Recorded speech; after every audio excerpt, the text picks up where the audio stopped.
Hello, I'm Jonasz Rewiński and this is Military Mind. Armed conflicts, defense and security, land, sea and air. We've got you covered. Overnight, Russia launched 1 cruise missile and 95 attack drones at Ukraine, striking multiple regions across the country from several directions. One of the main targets was the city of Dnipro. 7 people were wounded, including 2 children. Windows were shattered in more than 10 apartment buildings, and heating networks were damaged near one residential block. Numerous civilian infrastructure facilities were also hit. In response, Ukrainian drones struck an oil depot in Russia's Belgorod region. Several fuel tanks caught fire as a result.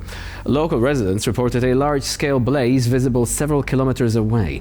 Ukraine's security service also confirmed a long-range drone strike by its Alpha Special Operations Center on 2 targets deep inside Russia. According to security service sources, one of the targets was Arsenal number 100 of Russia's main missile and artillery directorate in the Kostroma region. Following this strike, a major fire broke out at the military depot, and powerful explosions from ammunition detonations were heard throughout the night. The site is considered strategically important as it supplied ammunition to lower-level depots, supporting Russia's western and central operational directions of the Ukrainian Frontline. Now, the security service also confirmed that Alpha unit drones hit the Gerkon Plus oil depot in the Lipieck region, triggering a large fire once again. Now, this facility supplies fuel to 3 regions: Tambov, Voronezh and Lipieck. Meanwhile, on the front line, since the beginning of the year, Russian forces have significantly increased activity in the Serebryansky forest area of the Luhansk region. Ukrainian troops are disrupting Russian logistics, targeting concentrations of vehicles and personnel. The situation remains particularly tense around the village of Dronivka. Russian forces are attempting to bypass the settlement in small infantry groups in order to seize control and push deeper into the area. Now, if Russia occupies these settlements, combined with the area's difficult terrain, their forces could establish logistical routes along the Sieviersk-Donetsk River, posing a serious threat against further advances towards Liman and Sloviansk.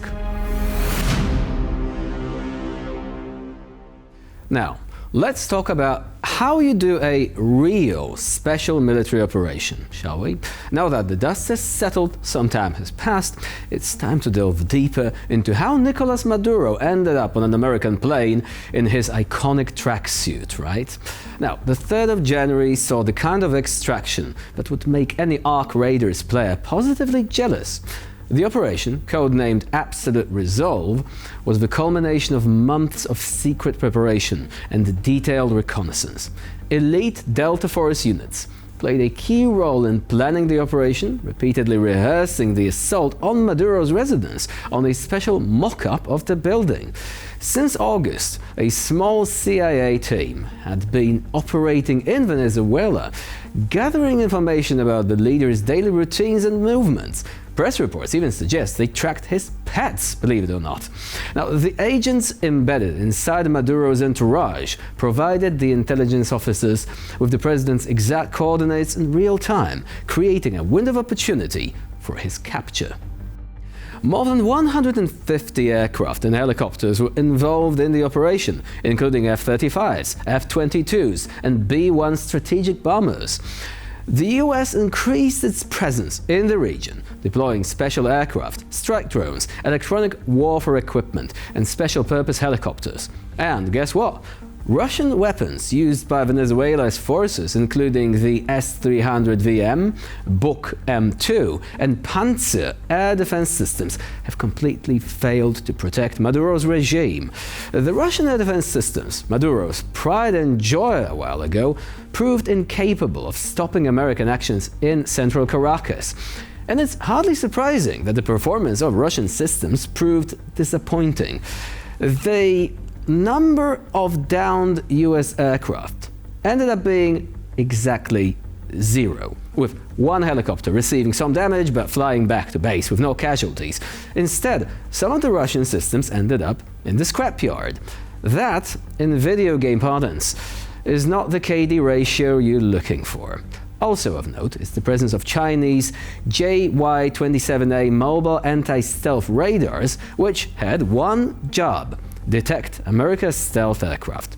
That, likewise, apparently didn't really work as intended.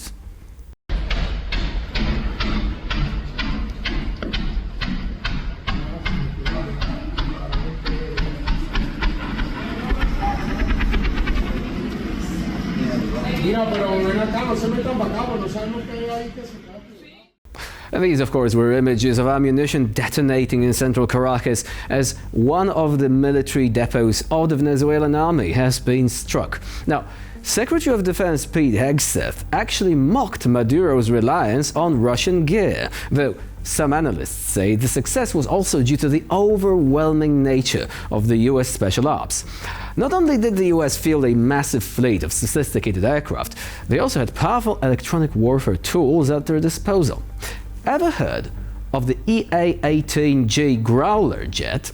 It is a modified FA-18 Hornet designed purely for SAED, or suppression of enemy air defenses, forming part of the Wild Weasels, America's key tool for breaking into enemy territory.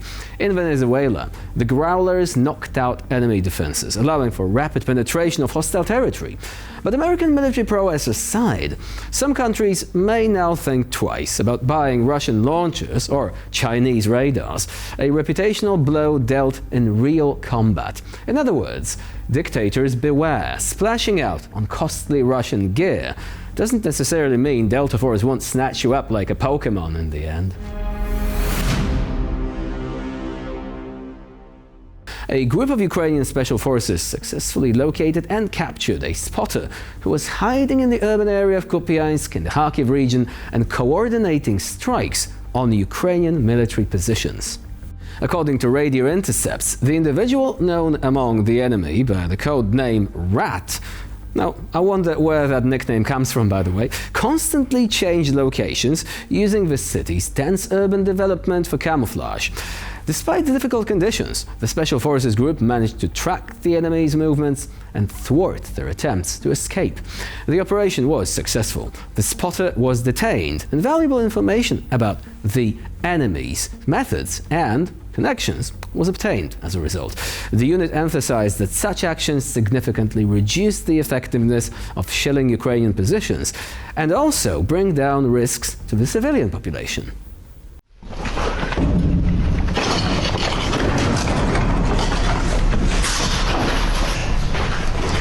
Ця гніда була тут, всім увага.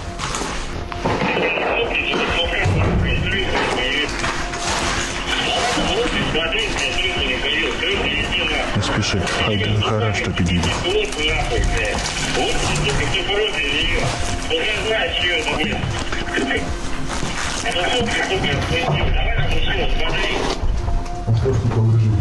Стой, не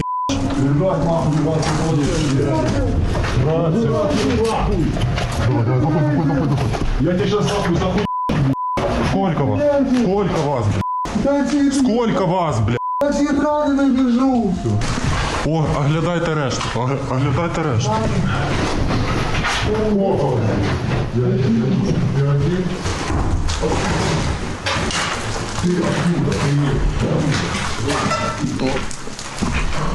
А что ты делаешь в Украине, в Харьковской области? А? Да я даже не знаю. Да что вы все не знаете? Что ты не знаешь?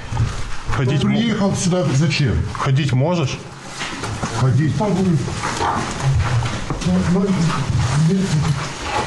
Чуть-чуть туда. Выходи сюда, выходи сюда. Выходи. Бомжар.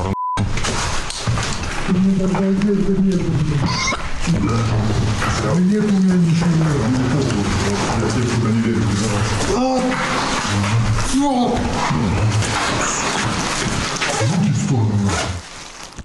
And with this, we conclude this edition of Military Mind. Please stay with us here on TVP World for more latest news and updates.